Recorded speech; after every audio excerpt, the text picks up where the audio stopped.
Hey there guys, so with the release of Godzilla X Kong The New Empire, it was time to do another rankings video from worst to best. And to make things more interesting this time, I'm going to include the 2 TV shows as well with the 5 movies. So coming at last place is the Netflix series Skull Island. Now it's enjoyable enough and the show does a good job of fleshing out these characters, and I do dig the animation. It's done by Powerhouse Studio, who did Castlevania and Blood of Zeus. But the reason why it's at last place, and it's not because it's animated, but it doesn't really tie into the Monsterverse, and you don't really need to watch this, and Kong is barely in this. There are some ideas in this show that I would skip, but I would still be down for a series 2. At 6th place is the first Godzilla movie, and I will say this film does a great job of setting up the groundwork for these monster movies, and I do think Bryan Cranston's character had a lot of potential, but unfortunately they kill him off after like the first 10 minutes. And the first 2 acts, when it comes down to Godzilla, is so annoying. It gets to some really great action scenes, but then it cuts back to the human characters. And the 3rd act does have some great Godzilla action, but by then the momentum has died down. At 5th place is Godzilla King of the Monsters, and I'm happy to say this has definitely learned from its mistakes from its predecessor. We get to see more of Godzilla, we get to see some great monster action, we get to dive into the mythology of these titans, we get to see some iconic monsters in action, whether it's Mothra or King Ghidorah. But I will say this definitely has the worst set of human characters. The Furminga character is so dumb, she does some stupid decisions that causes a lot of deaths, and the film is trying so hard to redeem her, but she's beyond redemption, and I can understand why she doesn't come back for the sequels.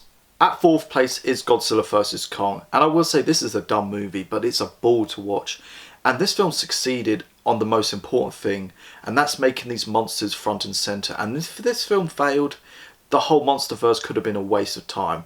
Yes, it does have a shallow story with hollow characters, but it makes Godzilla and Kong front and centre, and making them go fight each other, then working together to take on Mechagodzilla is just awesome to watch. And the reason why it's not higher is because I didn't watch this one in theatres because of the pandemic. At 3rd place is Kong Skull Island. This has always been a standout for me, and I think it's because they got some A-list stars in this, whether it's Samuel L. Jackson, Brie Larson, Tom Hiddleston, John Goodman. And if you look at it from the other films, it has a completely different structure and tone. It feels more of an escape movie than a monster movie.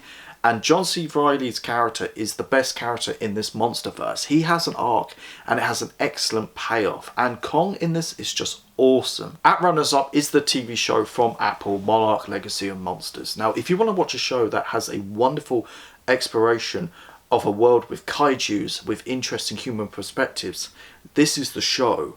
And when the show focuses on the past stuff, that's when it's really interesting. Not just because of the love triangle, but you get to see the early stages of Monarch.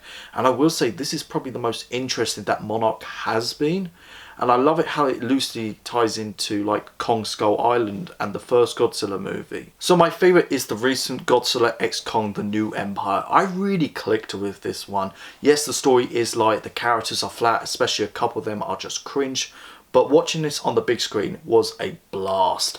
It doubles down the fun and the bonkersness, like when Godzilla can run and Kong gets this armoured glove which happens to be round the corner.